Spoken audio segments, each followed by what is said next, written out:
Hello, Sim here. Welcome to my multiplayer review for Call of Duty Ghosts. So in this video I'm going to go through a variety of things, pointing out the differences, giving you my thoughts on the dedicated servers and lag compensation, the new maps, and the game modes that have been introduced into this game. So to start off with, we got new squads, so I think of these as class sets effectively, which we had in Black Ops 2. So each squad member has a certain loadout. Only got about 5-10 classes that you can pick from, but only that soldier's class loadouts are available in game. So we're going to kick off initially with, of course, kill confirmed. And the footage you're watching right now is of me, my very first game ever in Call of Duty Ghosts. So the first thing to notice is the scoreboard, and there's no 3 bars, no 4 bars, nothing. So we got no bars at all to give any indication of whether there's any lag from any of the players. Now that's probably pretty intentional, because they're moving towards dedicated servers, well certainly 100% for the Xbox, but not at all for the other platforms. Although I'll have to wait and see what happens on the PS4, because, you know, if you're not going to invest in the dedicated servers for the current gen, you're more likely to invest in it for other consoles, especially if the PS4 decides to take off compared to the Xbox One. Let's see what happens. So, when initially playing this, it felt completely different.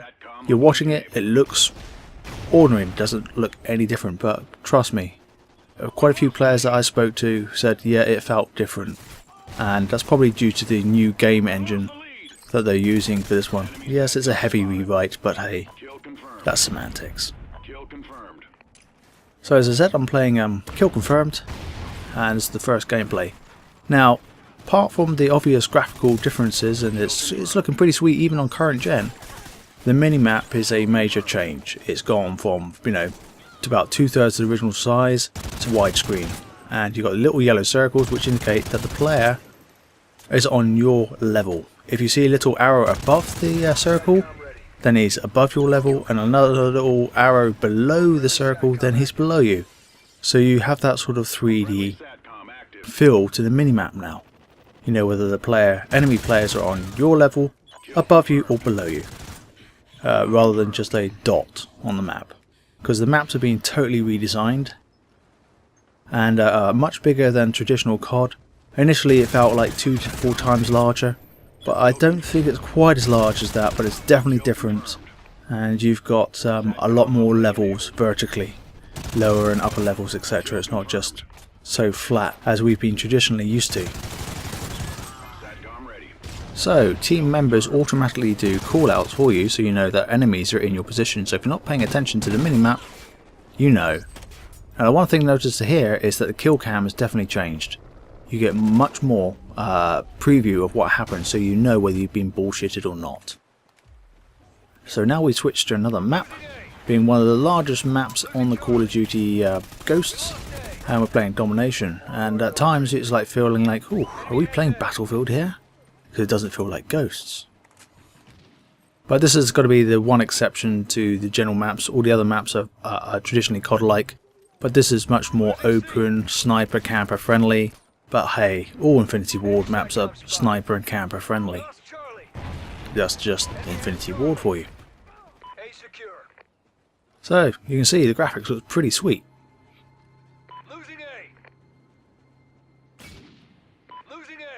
And the sensitivity has gone up to about 20, so it's fun trying to find them. Now you notice that that guy turns sort of orange, and you'll see it again in a second. It's called an Oracle kill streak. It's a kill streak available on support class. So the standard assault class is available, you've got the support class, and you've got of course specialist. So those 3 class types that you're used to from MW3 are back. Specialist has got a bit of a twist, and you can see here that this map size, which I'm showing you here, is quite big compared to a standard COD. It's just not the same. So since the map design has changed, you need to adapt your playstyle and play slightly differently, a bit more cautiously. So right now we're in the mode cranked. First kill, we've got 30 seconds, and you can see it counting down right now. So you've got 30 seconds before you blow up, so you better find somebody else to kill. So the purpose of this game type obviously is to stop camping, but hey, it doesn't totally stop camping, I can tell you that much. So I'd advise you getting yourself familiar with the maps first before jumping into a game of Cranked, because you need to rush around and have an idea of where enemy traffic's going to be. And here, you see, you had two camping together. Little toe rags. So yeah, Cranked is good fun to play. I've enjoyed it quite a lot, and yeah, it's a nice twist and a sort of welcome change. And here you go, the pair back together and I get taken out. The knife, yes, knife, easy kills. There's an Infinity Ward again. So yep, the knives are definitely more lethal. And we'll jump onto another map. Still playing Cranked, and if you don't manage to get a kill, when you get an assist kill, well, that goes to your time as well, so you get a few points on that, so you don't totally lose out. So that's a nice touch to Cranked.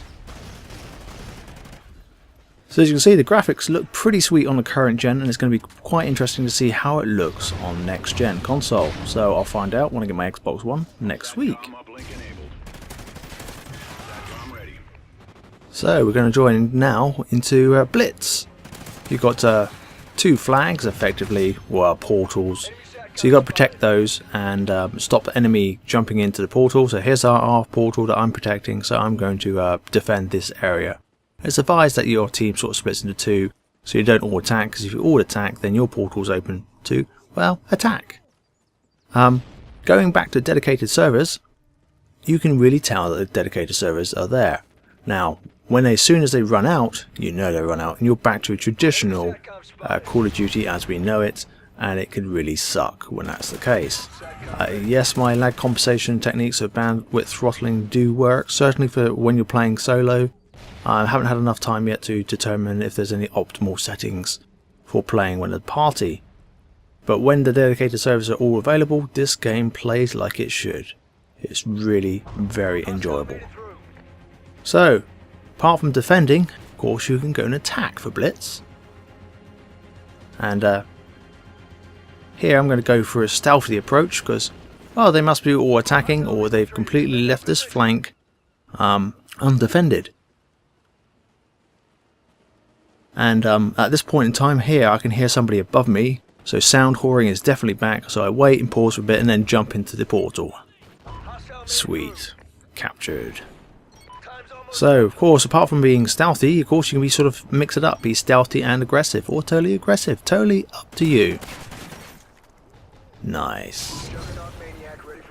And I got myself a Maniac, yay! Next mode we're looking at here is Hunted. So, everybody spawns with a default loadout, you know, so it's a pistol. Get to the ammo pack or airdrop crate and pick yourself up a weapon. And of course you've got limited ammo in these guns, so you keep going there, take them out, pick up another gun. Sniper guns, my first time I picked up a sniper gun, and probably last so far, and I'm not very good with a sniper gun. I haven't had time to play with it, but you get to see the dual render, as they call it. Of course, if you run out of ammo, there's always a knife. Nice.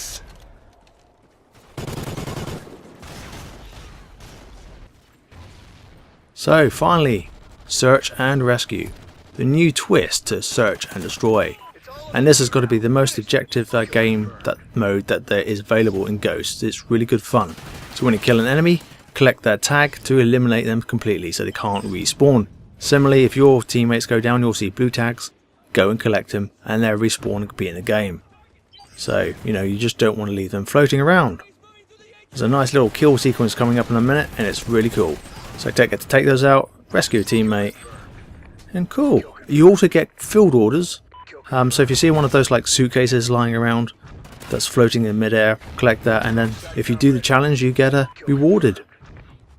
That's nice. Oh, and SATCOMs. They've done a pretty good job on this one. So everybody typically would spam you with UAVs, etc. And there's no quick scoping either on this thing. So getting back to the UAVs, you know, you've got to have more than one up to actually make it useful. So stopping it being OP'd, and it makes the game much more enjoyable. Of course, you can use the wiretap perk to take advantage of the spare SATCOMs. So, hope you enjoyed the video. Till next time, this has been Sim.